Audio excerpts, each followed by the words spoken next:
Lo que importa, un video podcast de Daniel Matamala. Es presentado por Enel, energía sustentable para el futuro. Cuando pensamos en el territorio de Chile, todos tenemos en mente lo que aprendimos en el colegio. Un mapa con 3 partes. Una es el Chile continental, esa franja bien larga y angosta.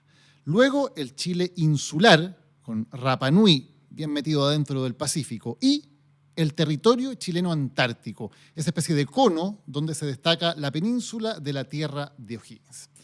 Todo eso es Chile, así lo aprendimos en el colegio, con 2 millones de kilómetros cuadrados de extensión, casi 2/3 de ellos en la Antártica.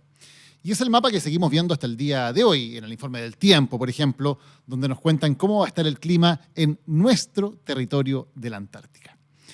Todavía me acuerdo del shock, de la sorpresa que me llevé la primera vez que vi un mapa argentino sobre Argentina y que, además de las Malvinas, por supuesto, incluía también el territorio antártico argentino, con la misma península que es parte del nuestro. Y después supe que también los británicos consideran que un segmento de ese territorio, les pertenece a ellos. Claro, es algo que no nos enseñan tan claramente en el colegio, o al menos no en mi época, que nuestro territorio antártico es una reclamación, que otros países tienen reclamaciones incluso sobrepuestas a la nuestra y que nadie ejerce realmente soberanía en la Antártica tal como la entendemos y la ejercemos indiscutidamente en Arica, en Punta Arenas o en Rapa Nui. Vamos a explicar eso en detalle hoy con expertos, pero para adelantar una explicación somera, por sus condiciones extremas, la Antártica es el único continente sin población nativa, que quedó fuera de la colonización. Nadie tomó posesión de ella y el apetito comenzó a crecer en el siglo XIX y en el siglo XX con expediciones hasta que 7 países reclamaron su derecho a ejercer soberanía. Los primeros 4 son bastante obvios mirando el mapa. Australia, Nueva Zelanda, Argentina y Chile. Todos países que miramos hacia el Polo Sur. Los otros 3 son una mezcla de resabios coloniales, algunas hazañas expedicionarias y harta personalidad también. Reino Unido, que reclama una extensión de las Malvinas. Francia, que puso su bandera en una expedición en 1840. Y Noruega, que está al otro extremo del mundo, mira al Ártico. Pero bueno, fue un noruego, Amundsen, el primer hombre en llegar al Polo Sur en 1911. La Guerra Fría hizo que los apetitos de las superpotencias se centraran en la Antártica. Hubo algunos zafarranchos de incidentes armados y finalmente en 1959 se firmó el Tratado Antártico, que en una metáfora muy adecuada se dice que congela las reivindicaciones de territorio y prohíbe los usos militares y la extracción de recursos minerales y de hidrocarburos como el petróleo desde la Antártica. Será, nos dicen desde entonces, un continente para la paz y para la ciencia. Claro que periódicamente hay desafíos a ese status quo que suena tan plácido. En las últimas semanas hemos visto varios de ellos. En abril, Argentina anunció la instalación de una base militar conjunta con Estados Unidos en Ushuaia, en la Tierra del Fuego. El presidente argentino lo definió así. Es, dijo, el mayor acto de soberanía de los últimos 40 años, porque al hacer una base militar en Ushuaia nos avala el reclamo sobre la Antártida. Entre paréntesis, en Argentina y en la mayor parte de Hispanoamérica suelen hablar de la Antártida, con D. En Chile hablamos de la Antártica, ambas palabras son correctas. La Cancillería chilena respondió con una declaración diplomática, pero con un poco de picante también. Lo siguiente, el presidente Milei reconoce que Chile ha avanzado más en su proyección antártica y que Punta Arenas es la principal puerta de entrada al continente blanco. Un poco antes, Argentina había reclamado formalmente por un mapa elaborado por la Armada de Chile que, según decían en la Cancillería de Buenos Aires, mostraba como espacios marítimos chilenos zonas que ellos consideran que son suyas en el extremo sur. Y hace poco hubo otra noticia que hizo titulares no solo en Chile y Argentina, sino que en todo el mundo. Según fuentes británicas, una expedición rusa encontró un depósito con el equivalente a 500.000 millones de barriles de petróleo en la Antártica, precisamente en esa zona que reclamamos chilenos, argentinos y británicos. Para que se hagan una idea de la dimensión de este hallazgo, esto sería el doble de todas las reservas de petróleo que hay en este momento en Arabia Saudita.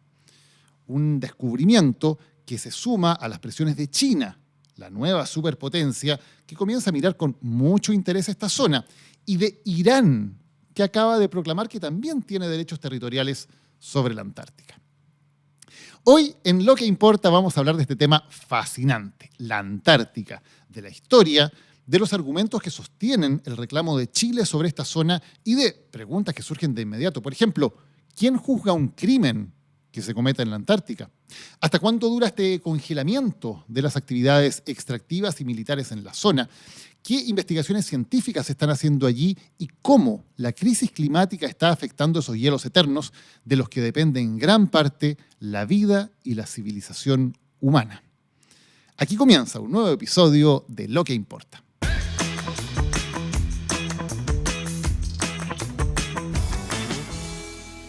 Vamos a conversar ahora con Luis Valentín Ferrada. Luis Valentín es director del Departamento de Derecho Internacional de la Universidad de Chile e investigador principal del Instituto Milenio Base, un entusiasta del derecho y un entusiasta de la Antártica. Luis Valentín, gracias por estar hoy con nosotros en Lo que Importa. Encantado, muchísimas gracias por la invitación. Partamos contando de dónde nace o cuáles son las fuentes del reclamo chileno, de decir nosotros tenemos derecho soberano sobre la Antártica. ¿De dónde sale? Esto es antiquísimo, en realidad tiene que ver con la época colonial. Cuando parte la conquista y la dominación de América, muy poco tiempo después, se empieza a advertir que, bueno, hay otro territorio, la cartografía ya lo mostraba, que hay otro territorio que no se conocía, pero que estaba al sur. Entonces, cuando desde la monarquía castellana van dando los distintos títulos a las distintas capitulaciones, se llaman las distintas capitulaciones para ir descubriendo áreas de América. Bueno, hay una que está al sur de todo, diremos. No se olvide que el Estrecho de Magallanes se descubre en 1520, pero el Cabo de Hornos se descubre recién en 1616. Entonces hay incluso un siglo en que se piensa que al otro lado del estrecho comienza la Antártica. Y al primero que se le dan capitulaciones para esta área es Pedro Sancho de la Hoz. Y Pedro Sancho de la Hoz viaja hacia Chile con Pedro de Valdivia. Era un personaje de fábula con muchas cosas, y este hombre, entre otras cosas curiosas, intenta asesinar a Pedro de Valdivia en lo que hoy en día es Chihu Chihu, en el poblado de Chihu Chihu, ahí al lado del Loa.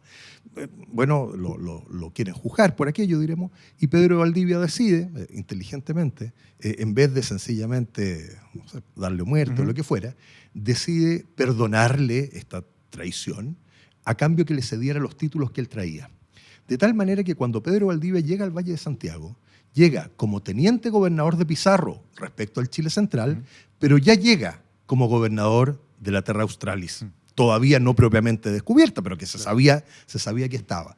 Y es tanto así que en los títulos siguientes, Jerónimo Alderete, etcétera, de ahí para adelante, los que suceden a Pedro Valdivia, ya se incorpora en los títulos de esta Capitanía General del Reino de Chile, estas tierras que estaban al otro lado del Estrecho de Magallanes y que se entendían que esto era la Antártica. ¿Y la República de Chile entonces toma de alguna manera ese mismo derecho? Claro, el principio que se usa ahí en esa materia se llama el principio Lutis Possidetis, según el cual los países que se independizaron del Imperio Castellano en América van a heredar de alguna manera los territorios que pertenecían a la unidad administrativa castellana a la cual sucedían. Entonces, Chile, la República de Chile hereda el territorio que era de la Capitanía General del Reino de Chile.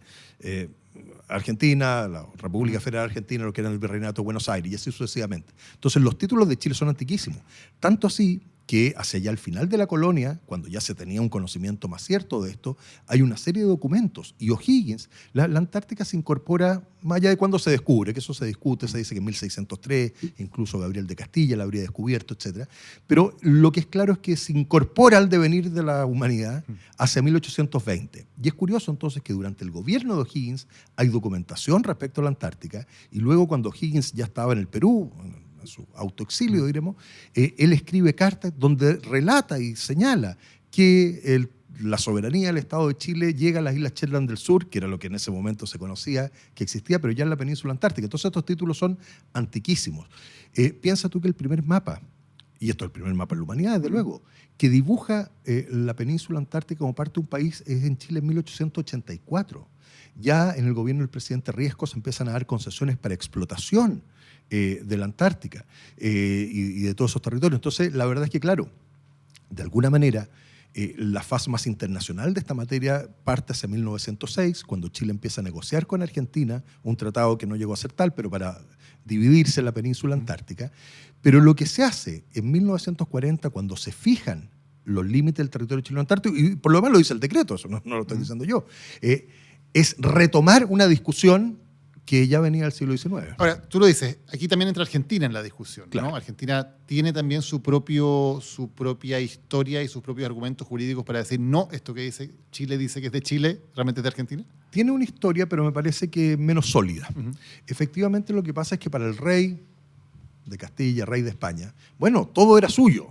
Entonces, las atribuciones que le daba a un jefe o a otro, bueno, es como el dueño de un fondo que dice, este año el cerco viene por aquí y al año siguiente voy a plantar otra planta, el cerco va en otro sentido, le da lo mismo. Dentro de su imperio, todo es de él. Entonces, efectivamente, hay algunas instrucciones que se dan al Virreinato de la Plata sobre esta materia, que es sobre lo cual los argentinos construyen toda su teoría, por así decirlo, pero me parece que es más sólido desde el punto de vista histórico. Lo que pasa es que este punto de vista histórico hay que complementarlo con otros elementos también.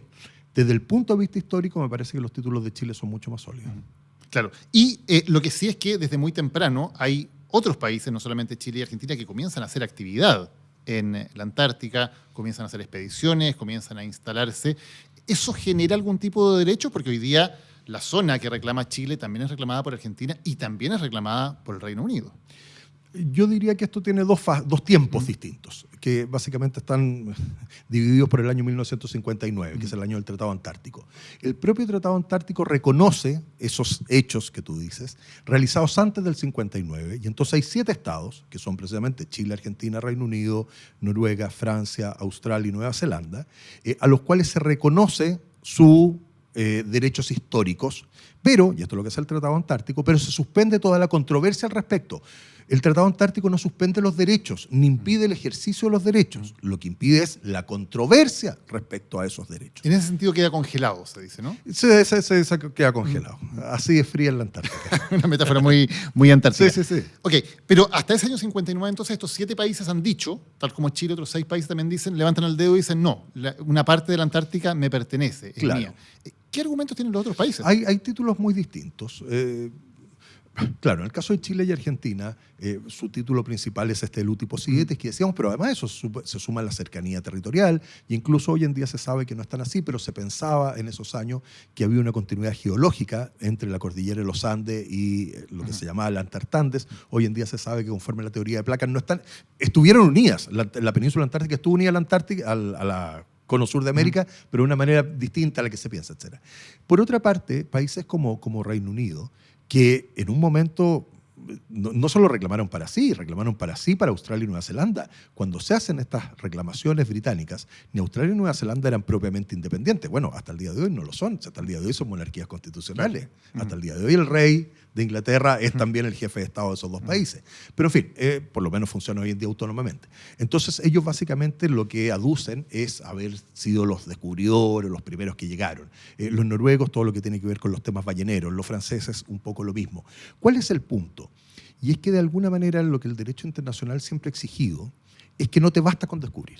Tú tienes que, además de descubrir, hacer actos de toma de posesión y eventualmente quedarte y habitar esos territorios. Entonces, desde ese punto de vista, el que Chile, por ejemplo, mantenga bases permanentes en la Antártica desde 1947 a la fecha, permanentes, siempre ha habido alguien, por supuesto que es un argumento muy, muy sólido. Argentina, en este sentido, aduce una base que ellos tienen en la Isla Orcada desde 1904, que fue una base originalmente escocesa, que después se la transfirió al gobierno de Argentina. Lo que es cierto, pero las Islas Orcadas están prácticamente fuera del área antártica. Están de los 60 grados poquito para abajo. Están lejísimos de la península antártica. En cambio, la ocupación chilena ha sido propiamente desde el año 47 en la isla Greenwich, que está ahí ya muy cerquita al continente, y desde el año 48 en la base O'Higgins, que eso ya es continente propiamente tal. Claro. Ahora, Chile y Argentina acá tenemos una rivalidad, evidentemente, porque tenemos áreas de reclamo que se superponen, pero también en cierto sentido somos aliados, porque estamos de acuerdo en que esta área tiene que ser de Sudamérica, digamos, y que no se metan otras potencias, ¿no? Yo creo que si tú observas toda la historia chilena-argentina en esta materia, es precisamente como tú lo decías, una relación de competencia, cooperación. Y de hecho yo creo que incluso en los periodos que nos ha ido un poco mejor es cuando logramos cooperar. No es fácil, no es fácil. Ni los chilenos somos tan fáciles, ni los argentinos lo son. En materia de relaciones internacionales esto es muy delicado y muy difícil, y son equilibrios muy, muy, muy tenues, diremos. Pero no me cabe duda Es más, no solamente la historia, que de hecho, como tú lo dices, si esto uno lo proyecta hacia el futuro y pensamos quiénes pueden ser los grandes desafíos, los grandes adversarios que vamos a tener en este siglo XXI, a Chile y Argentina, a los dos, no solo a Chile y a Argentina, no les quedan muchas más posibilidades que actuar en conjunto y coordinadamente. ¿Y qué se hace? Más allá de lo que sale en la prensa cada tanto, o más allá que hay peleas, siempre estas relaciones son como dos hermanos de edades parecidas que compiten entre sí. Claro, siempre hay esto. ¿Te preocupa, por ejemplo, este anuncio que hizo ahora el gobierno argentino, el presidente Milei, de una base conjunta con Estados Unidos en Ushuaia y que en el anuncio dice, bueno, y esto consolida nuestras pretensiones y nuestro derecho en la Antártida? Me preocupa, pero creo que hay que ponerlo en su contexto.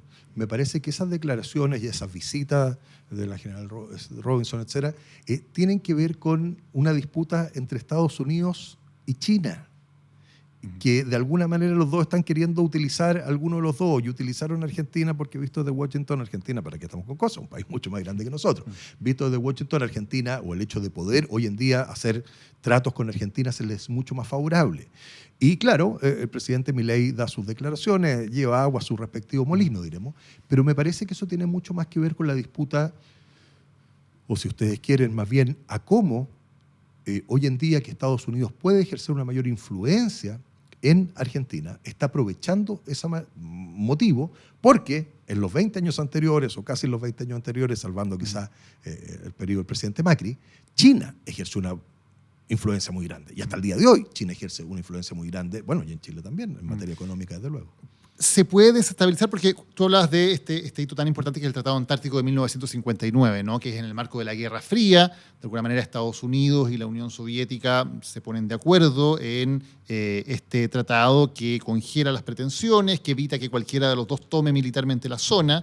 No hacen ellos reclamos formales de soberanía, pero lo guardan eventualmente para el futuro. Pero ambos quedan entonces con la posibilidad de seguir instalando sus bases y seguir trabajando en la zona, tanto Estados Unidos como la Unión Soviética y ahora Rusia.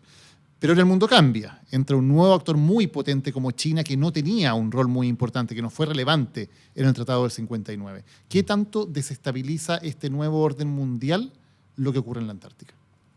Yo creo que la Antártica ha tenido, o el régimen de gobierno antártico ha tenido siempre la pretensión de trabajar y de funcionar de manera relativamente aislada respecto al resto del mundo. Es evidente que esto es una pretensión y no pasa de eso. Y por supuesto que todas las competencias geopolíticas globales impactan en la Antártica. Piensa tú que entre los países que toman decisiones en la Antártica está Rusia y Ucrania.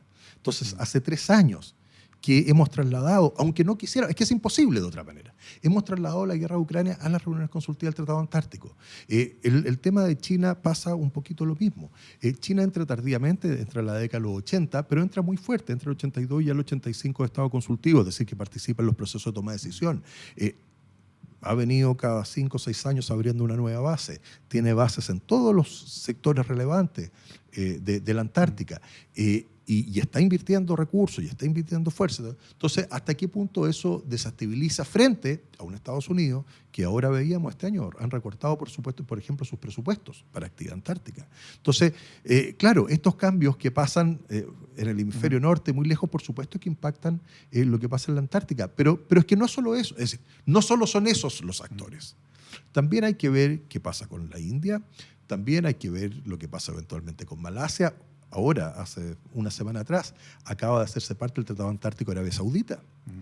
Hay que ver cuál va a ser la actitud que tenga Arabia Saudita respecto a las reglas que ya nos hemos prefigurado. Entonces no me cabe... Irán también, ¿no? Que parece haciendo una declaración sí, militar, Irán diciendo que tienen derecho sobre la zona. Claro, Irán ha hecho declaraciones, pero Irán no ha hecho el proceso de ingresar al sistema. Es un tema complejo, porque nuevamente Irán en esta geopolítica global lo estamos mirando con una serie de sospechas respecto a muchas cosas, respecto a la posición que tiene, y etcétera.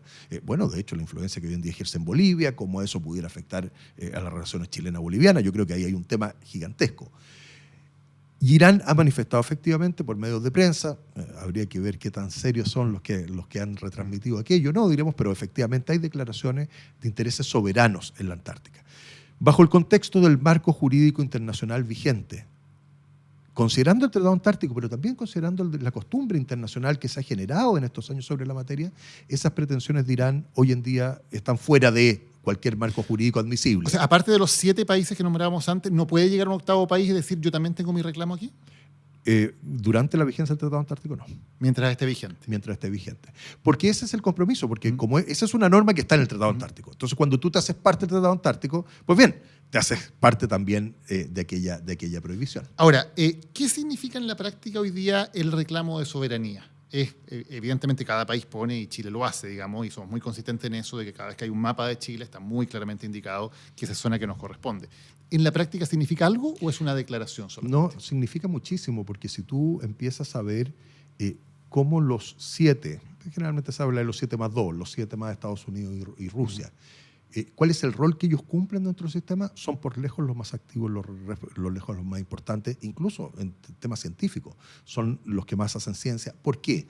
Porque aún países como Chile, que es un país medio pequeño, el país del 0,3% en población y en PIB mundial, diremos, aún así es un país que hace esfuerzos importantes para tener un nuevo rompehielo, para mantener sus bases, para preparar a su personal de las Fuerzas Armadas, para tener una presencia permanente, para tener el INAH, para destinar dinero a la ciencia, en un porcentaje con una intensidad que países más grandes que Chile, con más espaldas que Chile, pero que no tienen estas pretensiones soberanas, no harían. Entonces, de alguna manera, estos 7 países siguen siendo de alguna manera actores muy, muy protagónicos en todo el sistema. Y esto se ve en las reuniones consultivas, son los países que más presentan documentos, los que más hablan, etc.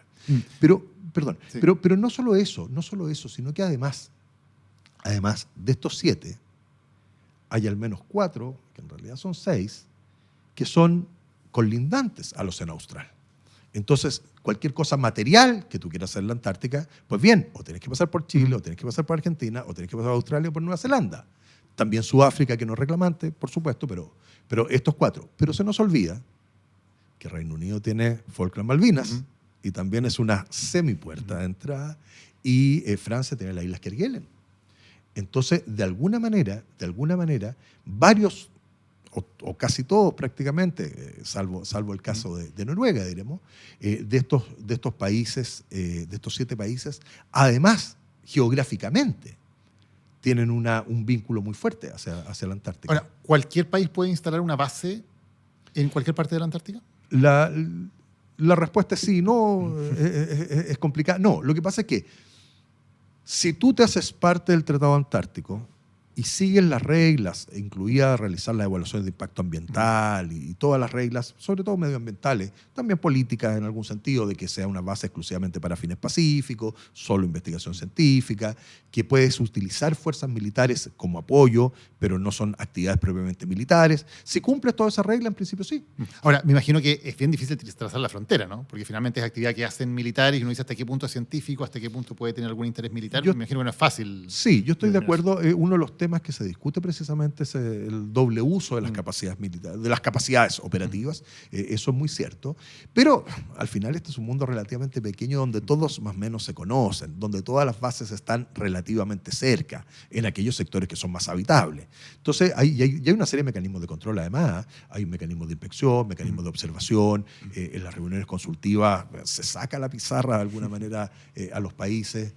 No, hay mecanismos para controlar que eso sea cierto. Ahora, es un mundo que me imagino que hay cosas que deben ser mucho más difíciles de delimitar, ¿no? No sé, si hay un crimen que ocurra en Santiago o en Punta Arenas, la jurisdicción evidentemente para ese crimen es chilena, no hay ninguna duda al respecto. ¿Qué pasa cuando hay un crimen en la Antártica? ¿Qué se hace? Lo que pasa es que es muy complejo desde luego, pero lo que pasa es que la jurisdicción es una hija de la soberanía. Ajá. Y si tú tienes el tema de la soberanía de manera compleja en la Antártica, obviamente la jurisdicción va a seguir exactamente la misma ruta. Para los 7 países reclamantes, básicamente todos ellos consideran tener jurisdicción territorial en la Antártica. Y Chile, no solo a través de la Ley Chilena Antártica del año 2020, sino que incluso normas anteriores del propio Código Orgánico Tribunal, etc., Chile presume ejercer jurisdicción penal, en este caso que tú me preguntas, completa sobre la Antártica. Y de hecho, hay juicios que han llegado incluso a la Corte Suprema, que si tú no sabes, chilena, que si tú no sabes que eso pasó en la Antártica, es un cuasi delito de homicidio que podría haber pasado en Rancagua. Porque se aplica la ley chilena a cabalidad y nadie alega que no se aplique. Ya, pero si en una base rusa que está en territorio que nosotros reclamamos ocurre algo, ¿quién tiene la jurisdicción? Es que ese es el problema. Entonces, para ese tipo de cosas, Bueno, va a depender cuál sea el otro país, porque si es un país que es más pequeño que Chile, Chile podrá querer imponer su voluntad. Así que el problema es con Rusia. Más Chile, difícil, ¿no? Es más difícil. Chile tenemos la capacidad, nos cuenta que no nos conviene eventualmente. El punto es el siguiente. El punto es cómo tú distingues, y esta fue una discusión que tuvimos para la ley chilena antártica el año 2020 cuando tratamos este punto de jurisdicción. El punto es cómo tú separas aquellos casos en que efectivamente vas a poder aplicar jurisdicción de aquellos casos en que, aunque no la apliques, tú tienes las bases jurídicas para aplicar, para ejercer esa jurisdicción. Entonces la decisión que tomamos, y que me parece a mí la correcta, la ley chilena antártica, que de alguna manera reúne y ordene todo y pone a lo mejor no necesariamente ordena, pero pone un principio general para la aplicación de todas estas normas, parte de la base de que Chile ejerce soberanía y jurisdicción en la Antártica plena y absolutamente. Otra cosa es cómo lo vamos a hacer en el caso a caso. Ya, una cosa es la teoría y otra cosa es la práctica. Es que no solo en la teoría, también en la práctica, porque si en algún día futuro llegara a acabarse el Tratado Antártico y vuelven a discutirse las pretensiones territoriales, lo que te van a decir, no, pero mire, usted a través de su legislación, usted renunció de alguna manera a sus derechos históricos. Y aquí en el caso contrario tú dirás, no, yo ves que pude regular este aspecto, yo me seguí considerando plenamente... no, pero es que no lo aplicó en todos los casos. Bueno, está bien. Tampoco la ley chilena se aplica en todos los casos en Rancagua, digamos. Pero se deja establecido ese principio. Se deja establecido ese principio. Y luego, en lo que sí creo que nos falta ser un poquito más proactivo, esto es algo yo he conversado con el fiscal general con el fiscal de Punta Arenas, etcétera. Yo creo que hay en las instituciones que tienen competencia sobre esto, tienen esa noción.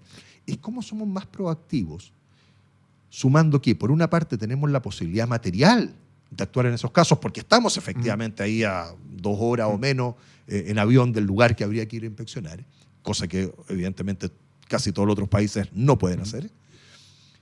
¿Cómo nosotros nos ofrecemos ante el resto de la comunidad internacional para cumplir funciones, llamémoslas cuasi jurisdiccionales, o ejercer una soberanía funcional, pero de alguna manera, por una parte, colaboramos a la justicia internacional, porque bueno, si hubo un asesinato hay que controlarlo, diremos de alguna manera, o hay que ver, pero por otra parte vamos sentando, por supuesto, esto que estoy diciendo yo no solo porque lo escuchen aquí en la radio, toda la gente, todas las cancillerías del mundo lo tiene clarísimo, entonces obviamente no es tan difícil que nos den la posibilidad. Pero, ¿Y ha habido casos de homicidio en la Antártica? Por supuesto. Han habido casos de homicidio, casos de semi-homicidio. Yo los que conozco, no hay ninguno, no son tantos tampoco.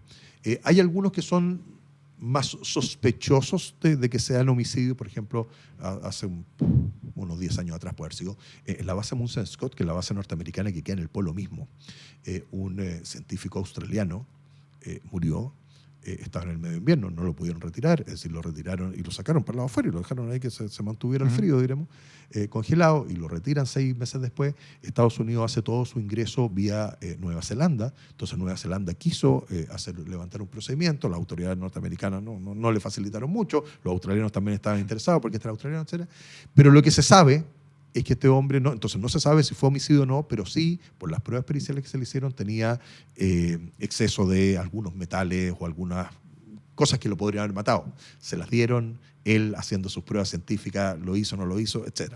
Era un australiano en una base estadounidense en un territorio reclamado por Nueva Zelanda. Y por todos, en realidad, porque como queda en el polo mismo, en realidad convergen ahí todas las... Pero como Estados Unidos sale por Nueva Zelanda, después hay un caso chileno, que también fue conocido por nuestra Corte Suprema, que es un cuasi delito de homicidio, porque no fue un homicidio propiamente tal, sino que fue una orden imprudente de las autoridades de la base O'Higgins, que ordenaron, en una situación que estaba el clima relativamente difícil, obligaron a devolverse, aparte de un personal que venía de vuelta a una expedición, se le había perdido unos trineos y unos equipos, lo obligaron a devolverse a buscarlo, y en esa vuelta cae en una grieta y mueren 3 o 4 personas. Entonces, ese caso se siguió la responsabilidad de los mandos de la base por cuasi delito de homicidio, diremos. Y en ese caso era una base chilena, eran chilenos los victimarios, claro, los victimarios no hubo mayor controversia. Por eso, ahí no había mayor problema por lo mismo. Y además fue algo que se conoció originalmente bajo la justicia militar, porque y se dice en ese sentido de que los militares siempre llevan llevan el reglamento de disciplina en la mochila, es decir, vayan donde vayan, las leyes chilenas los siguen. Luis Valentín, hemos visto que hay una sensación de que hay muchas amenazas a este status quo de la Antártica. La última y que ha generado muchos titulares en la prensa internacional es esta revelación de fuentes británicas de que Rusia habría encontrado un gigantesco yacimiento de petróleo en la Antártica.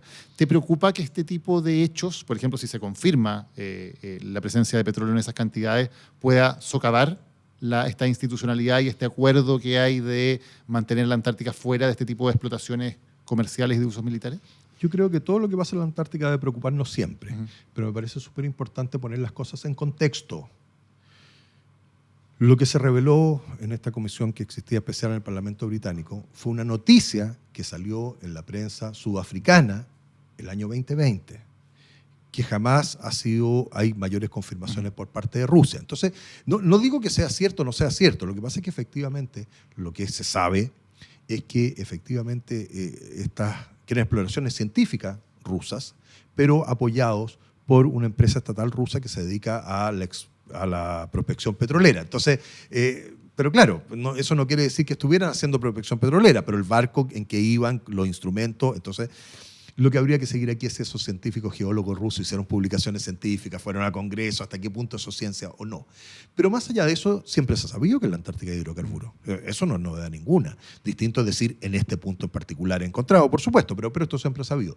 También lo que he conversado con expertos en estas materias, aún que fuera cierto todo lo que salió en la prensa sudafricana hace 4 años atrás, diremos, aun cuando fuera cierto, estos son las investigaciones, las pruebas iniciales para llegar a efectivamente a determinar cantidad y todo eso. Esas son estimaciones bastante al voleo, claro. bastante general. Pero se puede abrir un apetito y esto hasta el año 2048 podría volver a revisarse. ¿Podrían las potencias decir, no, vamos efectivamente a abrir la Antártica para hacer exploraciones o para hacer extracciones?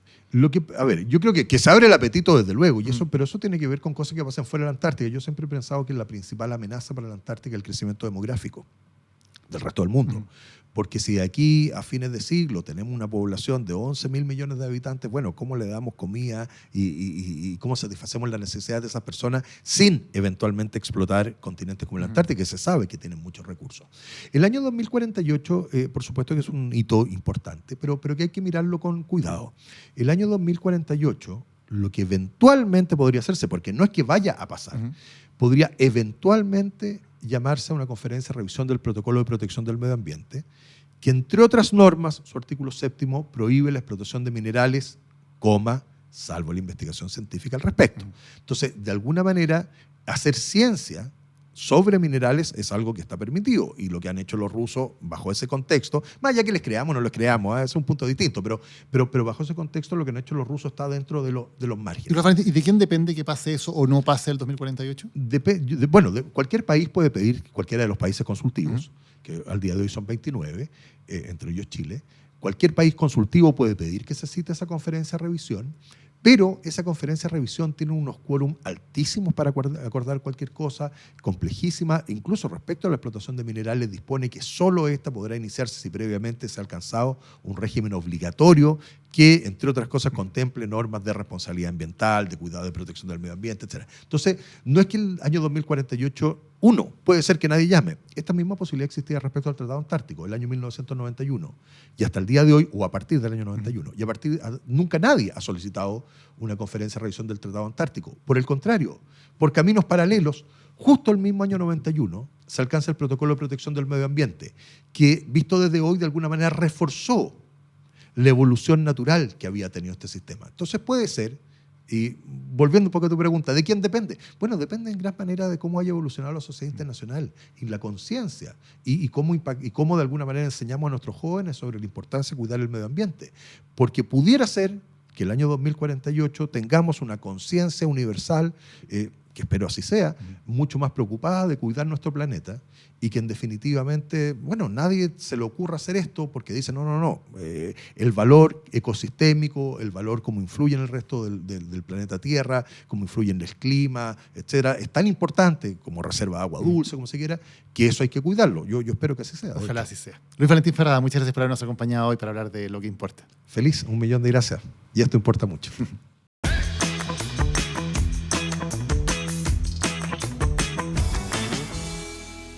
Antes de ir a nuestro siguiente invitado, te contamos que Enel nos acompaña en Lo que Importa. En Enel podemos cambiar la energía para un mejor mañana, porque hoy tenemos nuevas formas de usar la energía y hacer de nuestra casa un lugar más cálido. Podemos vivir en una ciudad mucho más conectada, pero sobre todo tenemos la energía para crear un futuro más sostenible. Seguimos en Lo que Importa.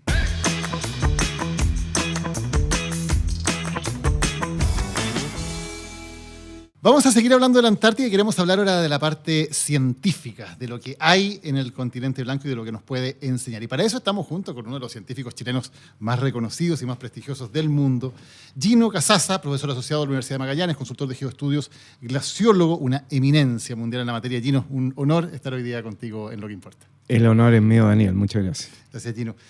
Partamos un poquito por tu historia. Tu parte es como montañista, ¿no? Ahí te empiezas un poco a enamorar del tema de los glaciares y empiezas a estudiarlo.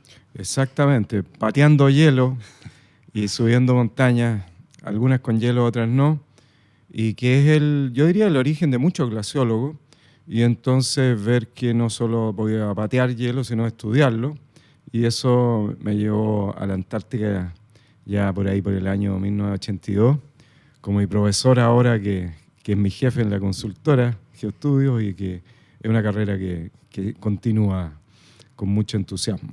Me imagino que para un glaciólogo la Antártica es como el lugar más importante, ¿no? O uno de los más importantes. Sí, claro, la Antártica, digamos, es como si alguien fuera a tirarle un estuco de hielo. Y hay muy pocas montañas con roca, y sobre todo en el interior, que, el interior es otra cosa, es un plato así inmenso, pero que hay ciertas cordilleras, así que para un glaciólogo es el paraíso. ¿Qué es lo que se estudia en la Antártica? ¿Qué es lo que podemos aprender de la Antártica? Mira, en la Antártica hay dos grandes hielos continentales o sábanas de hielo continental en el planeta. Antes, en las últimas glaciaciones, estos periodos fríos, cuando la Tierra se enfriaba y crecían los hielos, había muchos más, pero que cubrían incluso todo Canadá y parte de Estados Unidos, la parte norte. Pero ahora quedan solo dos, que es Groenlandia y Antártica. Pero Groenlandia tiene 1,7 millones de kilómetros cuadrados de extensión, y Antártica tiene 13,5 millones. Entonces es el gran laboratorio natural de hielo, pero que afecta no solo el clima y la situación ambiental en el entorno de Antártica, sino que todo el planeta, por su tamaño. No es como un pequeño glaciar que podríamos tener en el Cajón del Maipo, ¿cierto? O en cualquier lugar, que afecta muy localmente. Y claro, los recursos hídricos, aguas abajo, pero no más allá. Antártica afecta todo el planeta a través de teleconexiones mediante corrientes oceanográficas y atmosféricas. ¿Y cómo nos afecta? Eso significa, por ejemplo, si hay cambios en la Antártica, y te voy a preguntar cuáles son los cambios que ha habido en los últimos años desde que tú empezaste a estudiar. ¿Cómo afecta eso al equilibrio total de la Tierra? Bueno, como te decía, la Tierra, digamos, recibe radiación solar, principalmente en el Ecuador, en las zonas tropicales.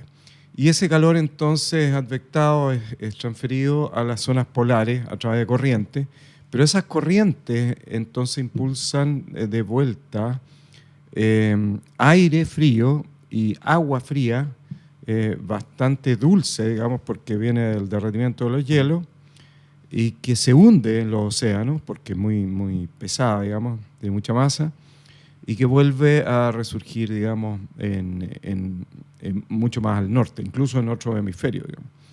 Entonces, eso claramente afecta. Entonces, se puede apagar, disminuir la velocidad o el patrón, digamos, de alguna de esas corrientes que pueden afectar el clima. Y es así como hay en esos, ¿qué año fue? El 2017, me parece, cuando fueron estos aluviones que lamentablemente traían no solo daño a infraestructura, sino que con muchos muertos en la zona de Copiapó, Vallenar, en fin. Hay una correlación ahí con la Antártica, que uno no se la imagina, digamos. Y está el tema, obviamente, del aumento del nivel del mar, en que Antártica almacena del orden de 55 metros. Perdón, ¿te puedo interrumpir un segundito para preguntarte lo anterior? ¿Cómo se da esa relación entre que pase algo en la Antártica y que haya aluviones en Copiapó? Pucha, son esto que está muy de moda hoy en día, son las bajas segregadas, ¿cierto?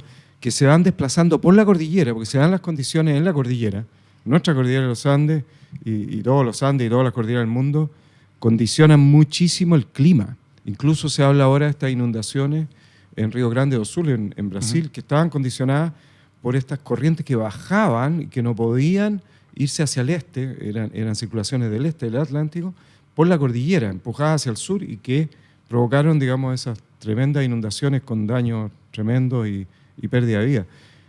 Lo mismo pasa con estas bajas segregadas que están muy de moda hoy en día, que se estaciona, al contrario, un frente que va, ¿cierto?, siendo advectado y se mueve muy rápidamente. Un frente aquí en la zona central de Chile, pucha, no dura más de 1 o 2 días, digamos, 3 días a lo sumo, si un tremendo frente. Viene un frente cálido, puede venir un frente frío, pero pasa muy rápido. En cambio, una baja segregada puede permanecer por mucho tiempo, muchos días, y eso es lo que se mueve a lo largo de la cordillera, ya sea de norte a sur o de sur, incluso de norte a sur, pero normalmente también de sur a norte. Perfecto. Y me decías que otro tema fundamental es el nivel del agua. El nivel del mar es el gran tema de Antártida, porque si sumamos todos los glaciares del mundo, un hielo continental es en realidad un glaciar muy, muy grande, que tiene más de 50.000 kilómetros cuadrados, que es una definición muy arbitraria, pero ese es el... Y que decía que había solo 2 en el planeta, Groenlandia y Antártida, de los cuales Groenlandia, digamos, tiene del orden de 7 metros de aumento del nivel del mar, si la derretimos así en un 2x3. Si Groenlandia se derrite completa, el nivel del mar sube 7 metros. Sube 7 metros. Perfecto. En cambio, si Antártica se derrite, el nivel del mar subiría del orden de los 55 metros. 55 metros. Ahora, no se va a derretir ni Groenlandia ni Antártica de la noche a la mañana. Pero en contraste, si sumamos todos los glaciares del mundo en las cordilleras, incluso en las zonas polares, ¿cómo se define un glaciar? Que esté físicamente separado de ese gran hielo continental. Entonces, por ejemplo, un glaciar en una isla que tenga menos de 50.000 kilómetros cuadrados es un glaciar. Entonces, si sumamos toda la familia de glaciares que están alrededor de Groenlandia, alrededor de Antártica y en todas las cordilleras del mundo, que incluye Himalaya, Karakoram, Hindu Kush, ahí en Asia Central, ¿cierto? Que incluye el Cáucaso, los Alpes, las Rocallosas y obviamente los Andes. Si sumamos todo, subiría del orden no más de medio metro, 40 centímetros, de ese orden. Entonces, frente a la inmensidad de los hielos continentales de Antártica y Groenlandia, es la nada, pero es lo que más se está contribuyendo hoy, junto con un tercer elemento. Entonces tenemos derretimiento de los glaciares pequeños, glaciares de montaña, derretimiento de las zonas polares, que es cada vez más importante. Cuando yo empecé a estudiar glaciología, eso era nada, o sea, era totalmente despreciable y nadie lo tomaba en cuenta. Y en la última década se sabe principalmente Groenlandia, que está aportando con mucho derretimiento, y también sectores de Antártica. Pero el tercer elemento es la expansión térmica de los océanos. La atmósfera se está calentando y esa ola de calor penetra hacia los océanos, y los océanos, si bien es cierto, uno piensa que es una fuente infinita, digamos, que puede capturar calor y capturar dióxido de carbono, pero es absolutamente finita en ambos temas, y por lo tanto se está expandiendo. Así como un metal, si uno lo calienta, se expande, igual, digamos, los océanos, y están contribuyendo casi, yo diría, 1/3 cada una de esos aspectos. Y con estas magnitudes, que es muy interesante para poder dimensionar realmente lo que significa la Antártida comparado con la magnitud total de los glaciares, también gran parte entonces del agua dulce del mundo, las reservas están ahí. Absolutamente. Antártica, digamos, concentra 97% del agua que está congelada y más del 90% del agua dulce del planeta. Está ahí, solamente en la Antártida. Que está ahí, digamos, de lo que sería aprovechable cerca de la superficie. Y sumamos el volumen de lagos, ríos y de las napas superficiales. No te estoy hablando de las napas profundas, porque esa es otra cosa. ¿Cómo se investiga en la Antártica? Tú has ido muchas veces para allá. ¿Cómo es hacer ciencia en un lugar como ese? Bueno, digamos, las ciencias tradicionales eran básicamente geofísica, física de la Tierra, digamos, y también los hielos, obviamente, y la atmósfera. Esos eran como con algunos campos. Y la biología, digamos, en el sentido, y oceanografía del entorno cercano. Pero a lo largo del tiempo, eso se ha transformado, por ejemplo, en astronomía. El Polo Sur y las zonas polares son una de las mejores zonas para estudiar ciertos efectos, porque recordemos que concentran ahí, digamos, el flujo magnético, como son los polos, y se pueden estudiar, no sé, concentraciones de neutrinos que provienen del espacio exterior, y hay experimentos en el Polo Sur que han costado cientos de millones de dólares y han perforado, lo han dejado como queso suizo, digamos, poniendo detectores de neutrinos en cosas así inverosímiles que a uno lo abisman. Y también la vida extremófilos, la vida en los extremos, en que se han descubierto bacterias, microalgas, en fin, y que también afectan los procesos físicos químicos del hielo, que son temas bastante más recientes, sin hablar de los lagos subglaciares que existen en Antártica, en que tenemos en superficie temperaturas medias anuales en la superficie de 55 grados bajo cero y que en verano llegan a escasos 30 grados bajo cero, pero que bajo 3 kilómetros de hielo hay un lago. Y hay un lago con una vida que aún no conocemos y estamos empezando a explorar. Entonces hay temas maravillosos. Es muy fascinante, me imagino, ver cómo la vida puede florecer en circunstancias tan extremas, ¿no? Porque también uno lo hace pensar qué podemos buscar cuando buscamos vida en otros planetas, en qué circunstancias pueden existir, ¿no? Absolutamente, y por eso Antártica y las zonas polares, digamos, aparte del desierto de Atacama, por supuesto, y temas, digamos, zonas muy, muy secas o muy, muy altas, son ambientes extremos, también son una base para buscar el origen de la vida, por un lado, y por otro lado estudiar exoplanetas, planetas, digamos, que están muy lejanos y que tienen hielo, y no solo hielo, sino que tienen dióxido de carbono en estado congelado, en fin. Diego, tú me contabas, estábamos conversando fuera de cámara antes de empezar el programa, que has ido no solamente al Polo Sur, sino que también una expedición al Polo Sur inaccesible. Sí. ¿Qué es eso, para empezar? ¿Cómo se llega ahí? Fue un intento, llegamos cerca, llegamos a unos 200 o 300 kilómetros del Polo Sur inaccesible o Polo Sur de inaccesibilidad. Y ¿qué es ese lugar? ¿Qué es el Polo Sur de inaccesibilidad? Sí, es como el centro geométrico que está más lejano de la costa. Si uno tira, digamos, radio a la costa, ¿cuál es el radio, digamos, más cercano a la costa? Y eso obviamente es como el centro de la Antártica. Yeah.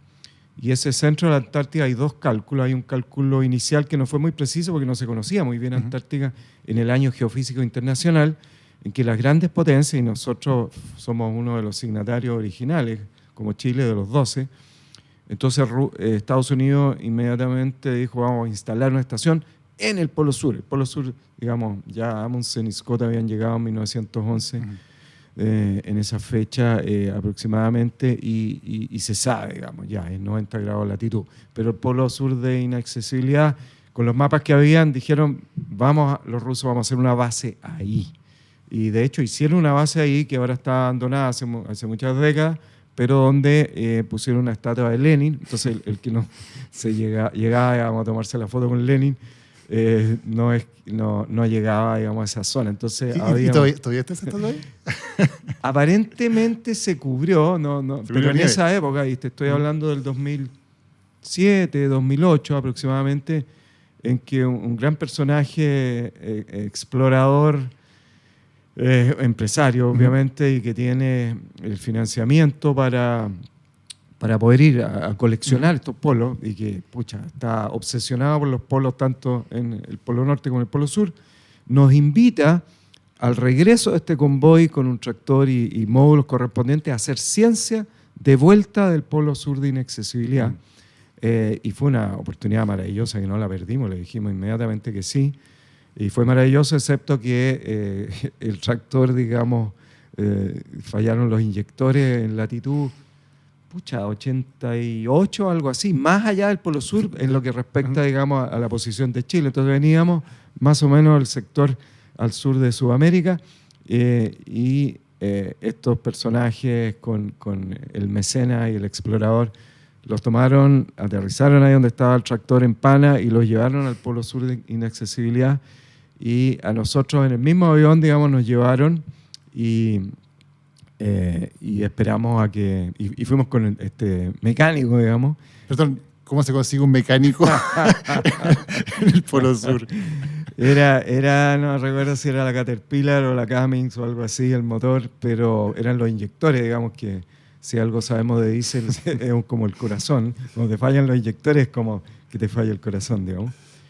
Y lo arregló este tipo a menos 35, que era la temperatura ambiente, y el tractor había estado ahí por varios días. Y salimos andando y haciendo ciencia de vuelta, así que fue una experiencia que queda pendiente, digamos, y no sé si volveré algún día al Polo Sur de inaccesibilidad, pero fue una maravillosa experiencia. Pero tuve que llamar al mecánico que fuera de Estados Unidos al Polo Sur. Exactamente. hacer la reparación. Y que llamaron a reparación a todas las máquinas que tenían ese motor, a que devolvieran los motores y le iban a cambiar los inyectores gratis. Ahora, no sé si esto significó, digamos, probablemente hubo que pagarle algún viaje, digamos, al mecánico. Gino, claro, hay mucha cooperación internacional. Tú fuiste parte también del panel de científicos del cambio climático, ¿no? Que fue galardonado con el premio Nobel precisamente por el aporte que hacen a la investigación de lo que está ocurriendo en el cambio climático. ¿Qué tanto te preocupa? ¿Qué tan grave es la crisis climática habiendo podido observarlo de primera mano y estando viendo sus efectos? Bueno, cuando estudié yo era un total escéptico del cambio climático y tenía una visión más bien, yo diría, de los tiempos geológicos, en que ha habido múltiples oscilaciones mucho más grandes de las de hoy en día. El planeta ha sobrevivido, ha evolucionado, obviamente, en base a esos cambios. Recordemos que al principio la atmósfera era anaeróbica, ¿cierto? Ese es uno de los grandes cambios. Después se permitió la vida aeróbica. Pero la verdad que con el tiempo, a pesar que en esa época, gente como Manabe, a quien le dieron el Premio Nobel de la Paz, si mal no recuerdo, el 2007 o algo así, o el 2001, pero a principios de los 2000, ya en la década del 60 había hecho esa conexión entre el aumento de dióxido de carbono de una Tierra que estábamos emitiendo antrópicamente con las emisiones, quema de combustibles fósiles principalmente, aumentando eso y cambiando el equilibrio térmico de la Tierra, donde los gases de efecto invernadero son una causa crucial del por qué tenemos condiciones apropiadas para la vida, digamos, al contrario de otros planetas como Marte, ¿cierto? Sin atmósfera. Pero el tema es que empecé a sensibilizarme con los estudios, con los modelos.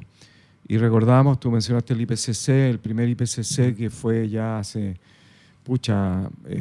prácticamente 20 años. El mensaje del IPCC es que no era discernible en aquella época, hace unos 20 años, una señal humana del aumento de los gases de efecto invernadero, básicamente dióxido de carbono en la atmósfera, con un cambio climático, ¿ya?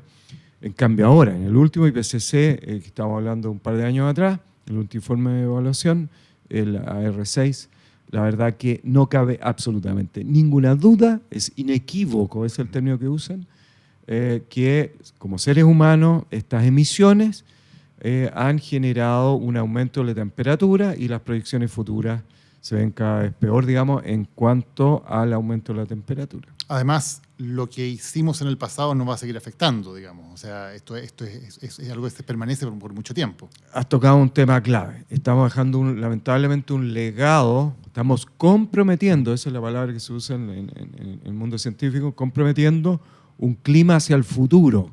Entonces, un clima que, a pesar que apaguemos ahora todas las chimeneas, todas las emisiones y cambiemos a energía renovable, ¿cierto? No contaminante, la verdad que debido al hecho principalmente que el dióxido de carbono en la atmósfera perdura por varios siglos. Entonces eso yo creo que es la clave y no es así como los clorofluorocarbonos, si lo vemos con el tema del ozono y el protocolo de Montreal, o el tema del metano, que duran pocos años, pocas décadas. Entonces si pagamos ahora, la verdad que en los próximos pocos años, décadas, vamos a tener, digamos, un clima parecido al pasado. No. Lamentablemente el dióxido de carbono permanece, después se captura en el suelo, en los árboles, pero vuelve a la atmósfera. Entonces estamos hablando de muchos siglos, si no un milenio. Entonces estamos comprometiendo el clima del futuro Y en términos de estos grandes hielos, como la Antártida, como Groenlandia, ese proceso ya se puso en marcha, lamentablemente, y consideramos, la comunidad científica, digamos, consideramos que es un proceso lamentablemente irreversible a escalas humanas de pocos siglos y que vamos a tener que lidiar y adaptarnos, y no solo mitigar, sino que adaptarnos a un mundo en que vamos, por ejemplo, a ver eventos extremos producto de esos cambios, eventos climáticos extremos y aumento a nivel del mar. Gino, también, tú lo decías, lo hablábamos recién, gran parte de las reservas de agua dulce están en la Antártida, ahora hay expediciones que también han explorado la posibilidad de encontrar grandes reservas de petróleo también en la Antártica. ¿Crees que es posible mantenerla como un continente relativamente intocado, fundamentalmente para investigación científica, o que finalmente los intereses económicos se van a imponer y va a terminar siendo un continente explotado? Yo estoy convencido que por lo menos este siglo se va a mantener. Recordemos que en el 2048 se va a revisar el protocolo ambiental, el protocolo de Madrid, que es parte del sistema de tratado antártico y que básicamente indica que no solo la explotación minera, y claro, los hidrocarburos son explotación minera, sino que la exploración minera también está totalmente prohibida. Y yo estoy seguro que confío que el 2048, digamos, todos los países antárticos consultivos se van a poner de acuerdo en prorrogar ese protocolo ambiental, y el protocolo, el Tratado Antártico en sí, digamos, no tiene fecha límite. Entonces es el mejor ejemplo a nivel mundial de un parque nacional dedicado a la paz y la ciencia, y yo confío que se va a mantener así. ¿Y cómo convencerías a alguien de que es importante mantener la Antártica?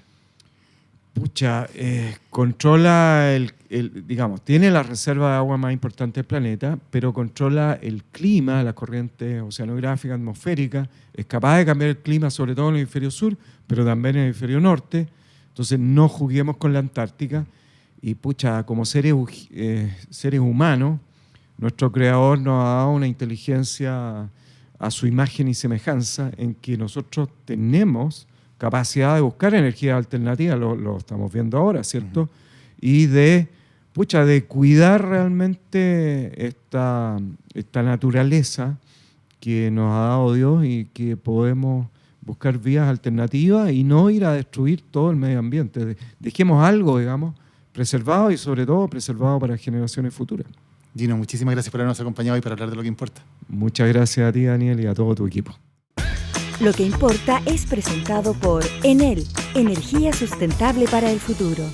Hasta aquí esta edición de Lo que importa. Ojalá que te haya gustado el tema de hoy. Recuerda, si te gustó este contenido, de pasar la voz, de conversarlo con tus amigos, con tus colegas, con tus familiares, para que seamos cada vez más en esta comunidad dedicada a hablar de los temas que importan. Síguenos en Spotify, puedes escucharnos también en Apple Music, y suscríbete a nuestro canal de YouTube, donde además de cada uno de los capítulos, cada día miércoles, estamos subiendo shorts con los mejores momentos, y también una versión en video de nuestra columna semanal, para que también puedas compartirla a través de nuestro canal de YouTube. Y todas las actualizaciones, como siempre, están también en mis redes sociales, especialmente en mi cuenta de Instagram. Muchas gracias, que tengas una muy buena semana, y nos encontramos el próximo miércoles con otro tema que importa. Lo que importa, un video podcast de Daniel Matamala.